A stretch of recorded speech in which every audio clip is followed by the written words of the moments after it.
Welcome. In this session, we would talk about one of the very important bilateral relation, which is the relation of India and Ghana.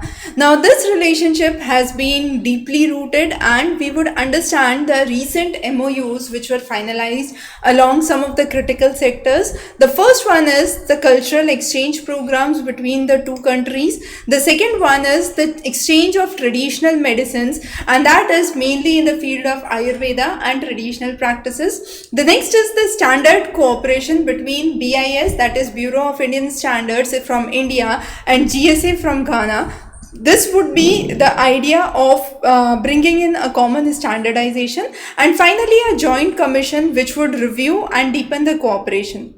So if we talk about the relations between India and Ghana, in 2024-25, the trade was somewhere more than $3 billion, and India's investment in Ghana was somewhere around $2 billion. Now again, in India, we have seen nearly 900 plus projects which have been functional in Ghana. And if we talk about the trade, it is mainly driven by gold, exports of gold from Ghana to India. And then there has been a significant export of coca, cashew nut, and other such agricultural producers from Ghana to India.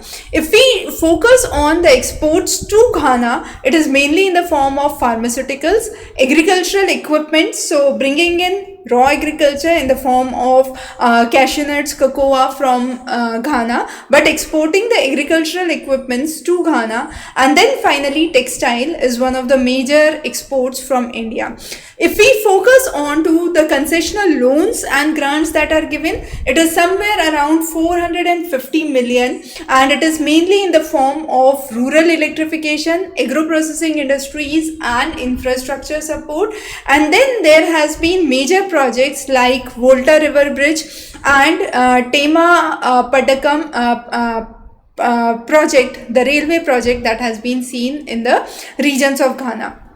If we focus on the human capital, nearly 1,000 plus Ghanaians have been trained via ITEC, and they are receiving professional training in India. Also, the Ghana India Kofi Annan Center for Excellence in ICT has been leading, and it is one of the major technological institutes established in the regions of West Africa. If we focus on to the Indian diaspora in Ghana, it is somewhere around 15,000 people and more. So these relations have been long standing. The first diplomatic relations started in 1953 in Accra, where we were focusing on the future relations. In 57, the relations got formally strengthened when Ghana got independent and became one of the founding members of NAM, that is Non-Aligned Movement, along with India. And since then, we have been seeing good relations with Ghana. In 95, there was a joint commission between India and Ghana,